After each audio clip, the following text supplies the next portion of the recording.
Greetings and welcome. For the first time in Season 2, I want to get back to the work from home and copywriting side of things for a bit. So today, I'm going to cover some things you can do to get a writing gig that won't cost you money or take up too much of your time. Stick around, we will cover all of it.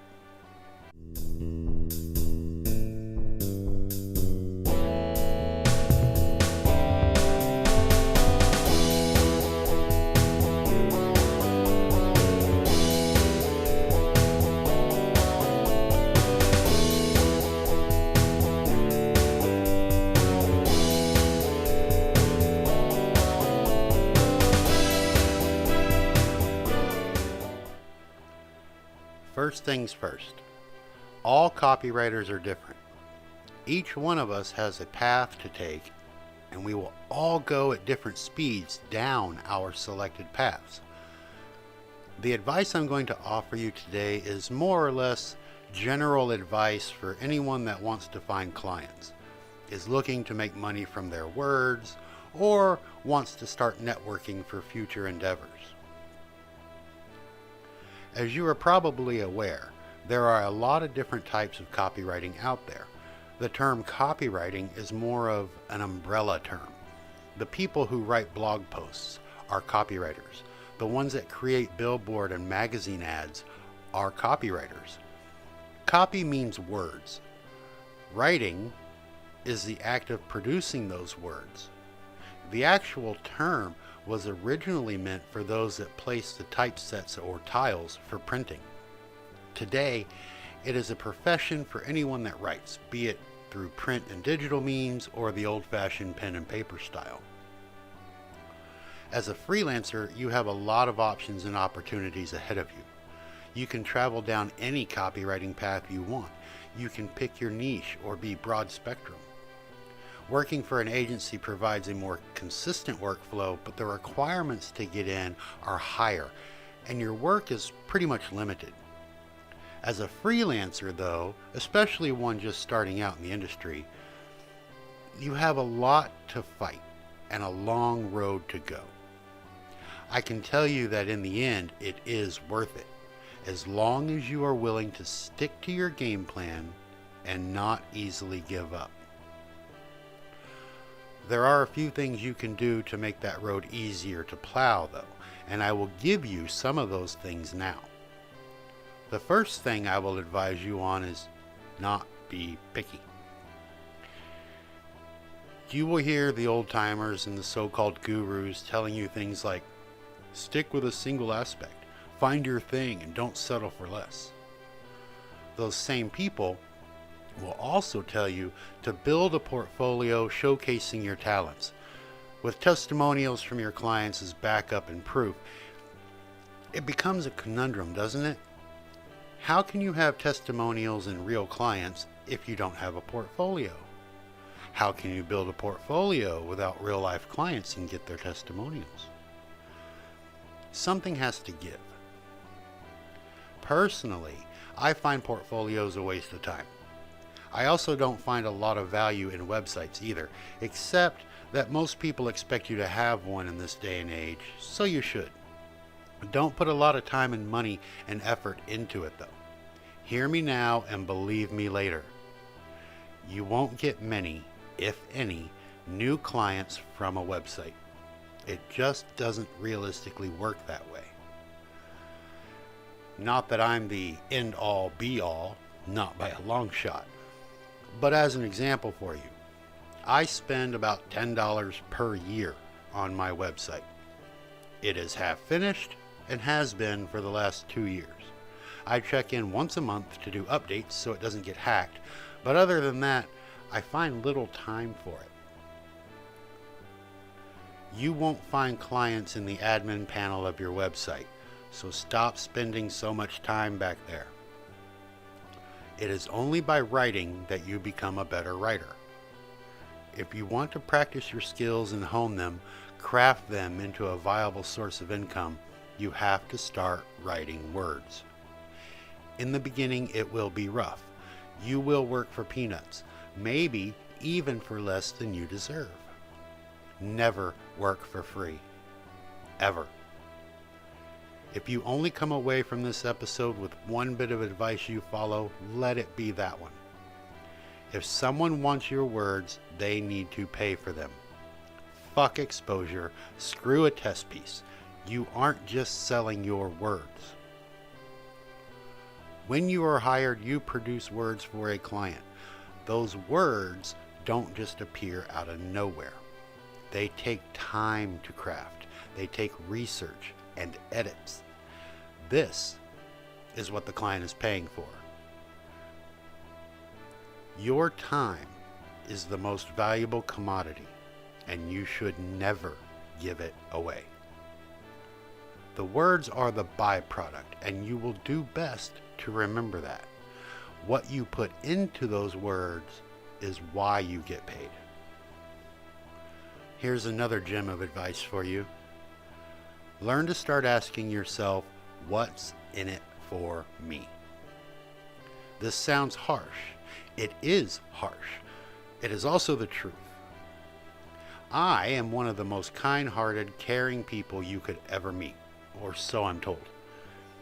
I feed the hungry, I clothe the undressed, and offer my services when needed to those that can use them.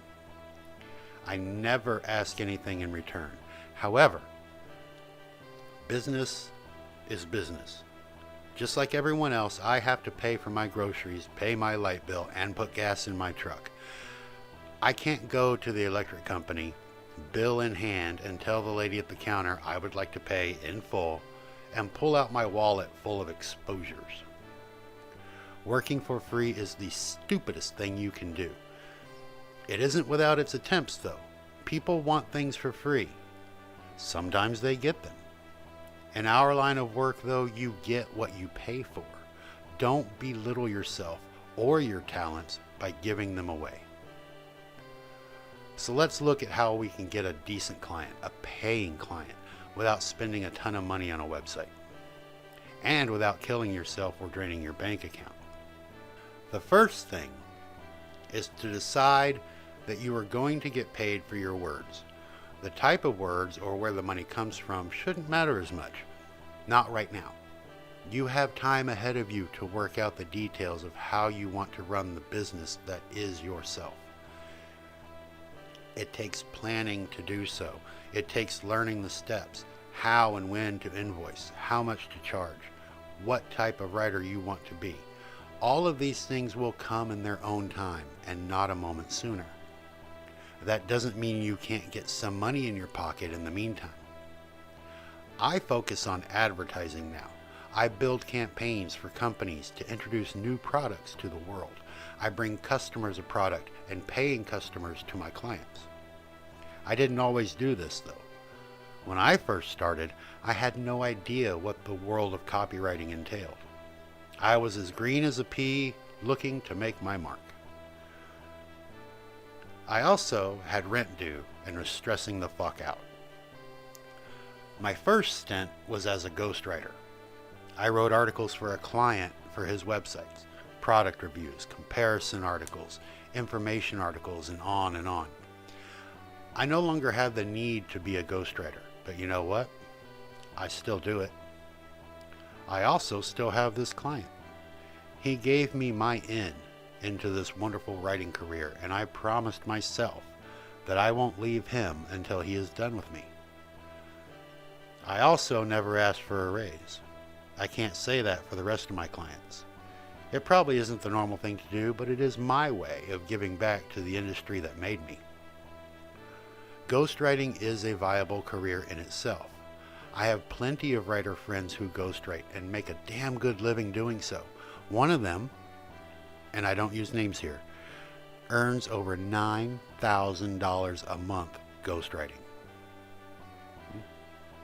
Ghostwriting, according to the rest of the copywriting world, is akin to working at McDonald's.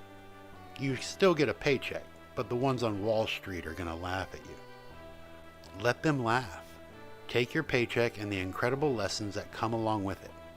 When you start getting paid to write, the world opens up. Believe me, it doesn't matter where the money comes from. When you walk in that office and pay your light bill in full, on time. No one cares that you got a paycheck at McDonald's. And you get to have heat, lights, and internet for another month. Let's get you a paying client now, shall we? There are several things you can do to get yourself noticed. First, the easy ones, social media.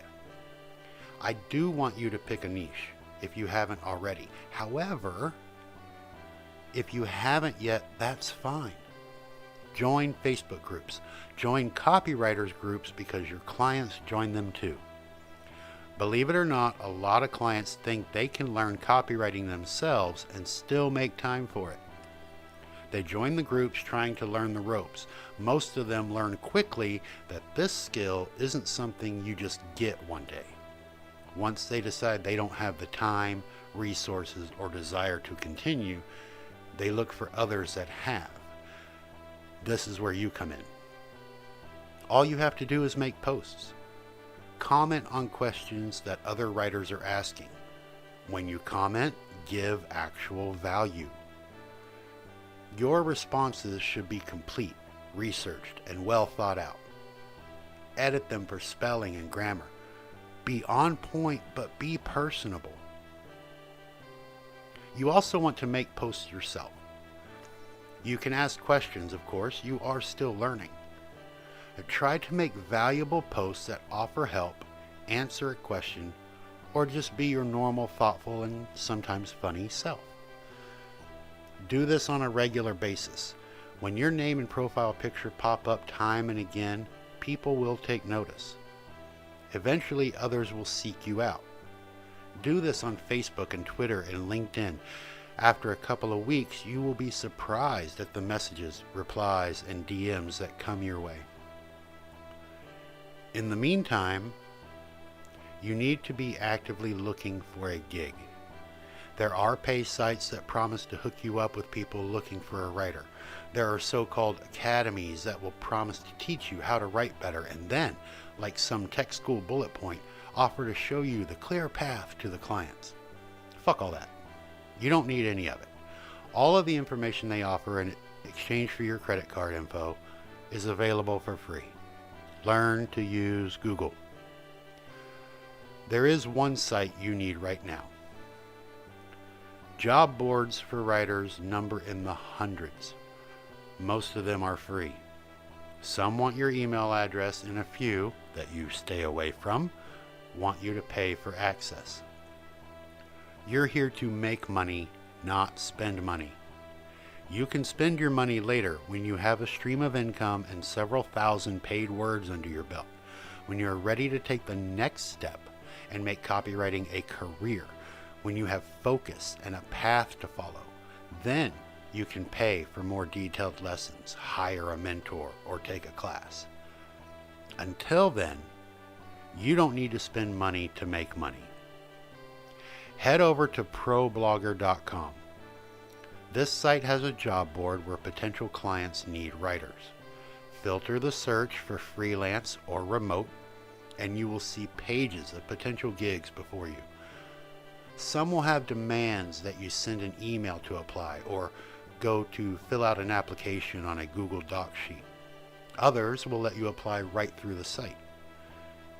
And it never costs you a thing. When you read the job posting, make sure you read all of it. Most writers go through these job boards and blankly apply for everything on there. They have a form response with links to their portfolio or website and barely read the actual application posting. However, the clients are hip to this. They will hide things in the application posting, such as send an email with the subject line, "My favorite color is green," or something equally silly. This is just to show that you actually read the posting and aren't a form application sending bot or a writer looking for just anything. It also shows you read, pay attention, and can follow instructions. Read all the postings twice before you start your application process.